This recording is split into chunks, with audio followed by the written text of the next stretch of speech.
Who's asleep amidst the trees? Hill Valley Diaries. That's all the swaying in the breeze. Entry number 1. But one soul lies anxious, wide awake, fearing all manner of cool sags. I guess I'm not sure how to start this, so I'll just begin with whoever's out there peeping through one of a few billion portals, little mobile windows conveniently pocket-sized for our carrying pleasure. Never to be left alone for long, like a child, unless of course they're attached to our hands, helping us to document our every move, lest we forget what we did only moments before. The ultimate cure for forgetfulness. No need to retain anything. There to feed us entertainment in doses as often as we need the comfort of existing when absent from others physically. Basically a forever best friend, so long as we charge them. What fun. Reminds me of the chip I put in my cat, so I'd never have to worry about losing her. Only, society hasn't politely found a way to do the same thing, apparently.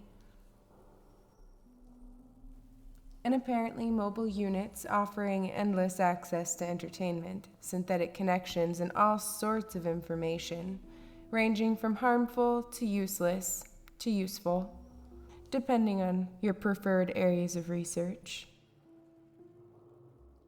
All of them distracting from the potential connections right in front of your face. So, I've been practicing mine in the mirror lately, trying to see if I can mimic the faces other people have been making all around me. I quit after a while. I just felt like a fake, and I didn't need any more reasons to feel that way. When I have a bad day, sometimes I pull up my contacts, and sometimes, when I'm lucky, it almost feels like an accomplishment to only have 6 of them.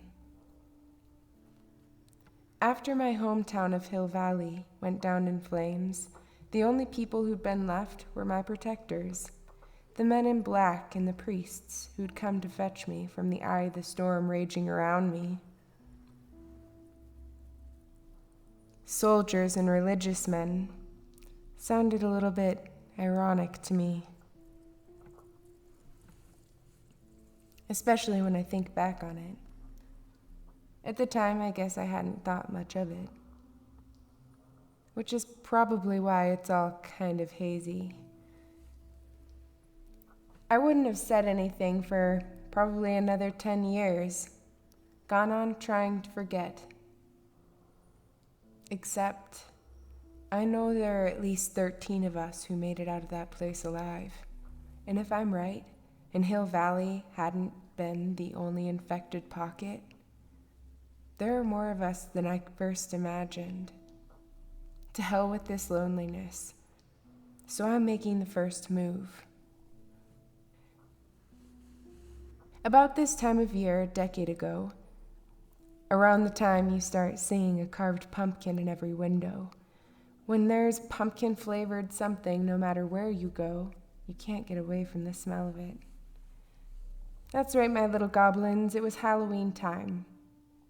And Halloween had been my hometown's specialty. We'd milked the haunt junk like nobody's business, for the 10 years prior to that at least.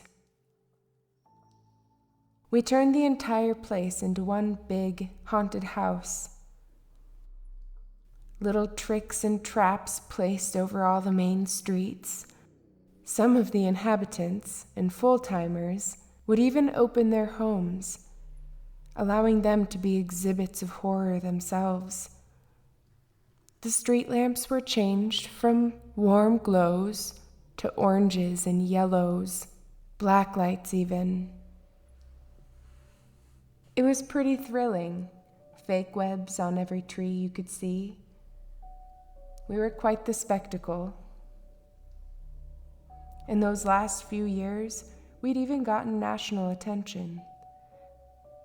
The final Halloween bash had been sold out, 500 outside guests had been accounted for when they started showing up in pieces, one by one, replacing the dummies we'd created along Main Street to rest on hapless stacks of hay and alfalfa donated by the locals with farmers and their families who happened to live just outside of the forest, which was still a good 30 miles away.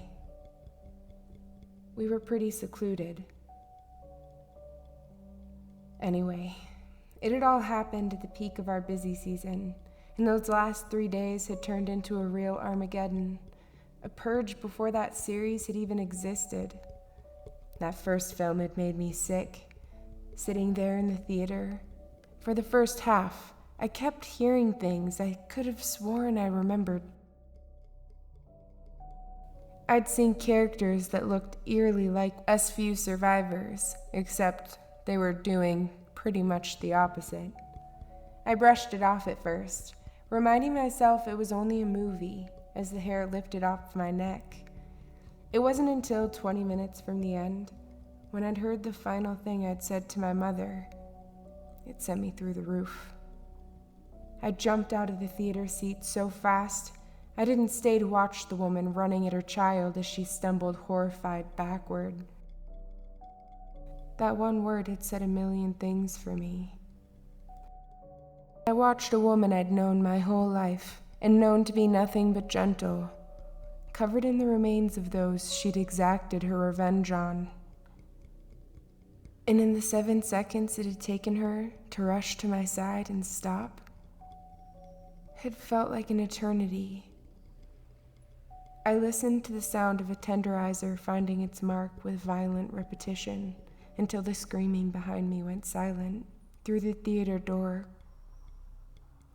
For my own peace, I hadn't watched any of the others. I got the point. I know it's probably just paranoia and being lonely too long, but the things I've been seeing lately, they've started to feel more like warnings. Like maybe those people who'd been sent to protect us and to extract me, one of the many faces those monsters lurking behind them had worn, and were still wearing to this day, cowards. Maybe another one was cinematic, artistic entertainment to the general public, but for one of us who'd survived something similar to it, it kind of felt like submission to the idea that if any of us were to open our mouths and sound a single peep of what happened in Hill Valley, we might as well have met our end all those years ago. At least we would have died with the ones we loved. So maybe that's why I'm a bit salty when I see reports erupting recently with names that felt weirdly familiar to me. Identities no one would miss because they'd existed so long ago. The problem is, I saw my name, my old name, recently, attached to a girl who'd been mauled by a bear on some hiking expedition.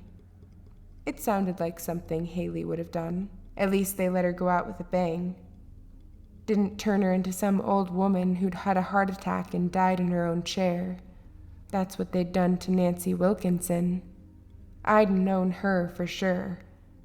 And she had graduated the same year that I had. She wasn't an 80-year-old woman with heart problems. Anyway, it's been getting fishy. And in the aftermath of my own personal hell exploding and taking everything I'd ever known with it, an entire town and all their foreign visitors, people who'd been in Hill Valley for just a week for the big spook fest, no one had even acknowledged the fact that an entire town had disappeared. Not one news outlet covered it. Not one extended family member spoke up. None of the families of those who'd been visiting had, to my knowledge, offered a peep. I'd tried to snoop on Facebook, but that only lasted 3 days before I'd received an official letter in the mail, one without a return address. More intimidating, I'm guessing. Anyway, Inside it held an official request that I go to my closet and review the agreement I had signed after Hill Valley. I don't know if it was just an educated guess or information they'd gained after years of practice, but I was stuck on the idea that they'd known I'd kept the contract in my little box. I've felt trapped since. I've gotten a total of 5 written warnings now, each with increasing clarity and the necessity for my full cooperation. So anyway, before they bogarted me again, scared me into submission with those stupid letters, the only thing I'd found was nothing, not even a trace of Hill Valley. I'd found a few rogue pictures on Google of happy people posing in costumes, which had been something in the end. I'd found comfort since that there was at least something remaining to prove it had existed at one point. I'd saved those to my personal files, thinking they'd be safe there. It was my own personal computer after all. But outside of those few pictures, there'd been nothing substantial about a place that had once held such a rich history, even if half of it had been based on hearsay. But I'd expected to find something, some journalist digging. There were no memorials, no news articles, no organization taking responsibility for what had happened. It was one of those things I guess history had seen as better left forgotten. Made me wonder who was in charge of writing it at the moment, and why it behooved them to keep something so explosive from getting out. I figured they'd want people to know about this. So, that being said, I've been keeping dirty secrets in my closet. They don't belong to me. And now they feel bigger than me. I feel I have no choice but to tell them. But how do I explain to someone who's lived a relatively normal life what feels like the universe suddenly sneezing, upending and tossing me into a totally different dimension? A reality where my name is Charlene, and my last name, Baker, of all things. I only knew one Baker family, and they'd housed the most evil human being I think I'd ever met. And ever since I'd been flung into this reality, I had worked for the same organization I'd been assigned to since the death of my first identity, my family, and basically everyone I'd ever known for that matter. Well, almost. Until this point, I'd never thought to use my own portal window as a tool, a way to deliver the secrets I've been keeping. I'll have to do it in doses, so please bear with me while I dig in. I have a plan now, and I've decided to use our public systems in order to do this more anonymously, for my own safety, so I hope you understand. I also hope you understand me changing the names of those involved, because I don't believe in bringing up secrets of those that have been dead for over a year. I've decided to do this for my own peace of mind. But 2 minds are better than one, so if you notice anything I seem to be missing, please tell me. It's hard to know where to start. I don't know how else to do it, but to release the memories into an online diary and send them into cyberspace. I'm writing this in the hopes of finding others, or a community that might help me make sense of everything. The problem is, it seems so simple to me, but I don't know how I can possibly describe what happened in Hill Valley in a way that can relay the full gravity of the situation and how it applies these days. Now that I'm saying it out loud, I can see how it might not be readily accepted. Sometimes it takes being infected to truly understand. So I hope you listen.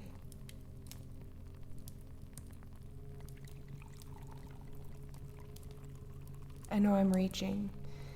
But after witnessing the eruption that took place in Hill Valley, it's no wonder a whole section of society could go missing without anyone noticing.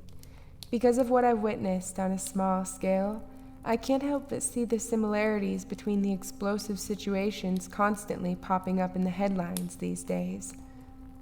It feels like I'm reliving the violence that consumed my little town. It's almost like they're taunting me with the idea that it might be happening again. I feel a sense of urgency building lately in the wake of all the red flags I'm seeing, and something tells me if I don't get this right, people will find it easy to ignore me, and what happened to me will happen again, but so much worse. If I were to continue to comply with the contract I was forced to sign, when I was still out of my mind with everything I'd seen, what happened in my hometown is bound to repeat itself. I can see the wave coming. I see it roaring in already, building as it slowly infects our humanity. And I'm worried I didn't escape completely unscathed. Sometimes I swear I can feel it inside me. I feel like something's churning, like a little alien crawling in my guts. Sharp rocks of jealousy grinding at my stomach. Bitter rage that rises to boiling points in my brain. Feelings I never thought I was capable of just streaming in. But even in my most rebellious days, I never would have enjoyed the idea of the endless stacks of paper I was responsible for, burning down in flames. But, as you can see, solitude spent with an ugly secret can do screwy things to an otherwise normal person. At this point, I'm sure, if I give the invading body an inch, it might take my humanity away completely this time. Show me no mercy. I've seen what this slippery slope can lead to. When everyone is heading down the same slimy hill covered in gasoline, all it takes is one asshole who just has to light up before reaching the bottom to blow things up. Sadly, proximity can be a culprit for tragedy too in my book.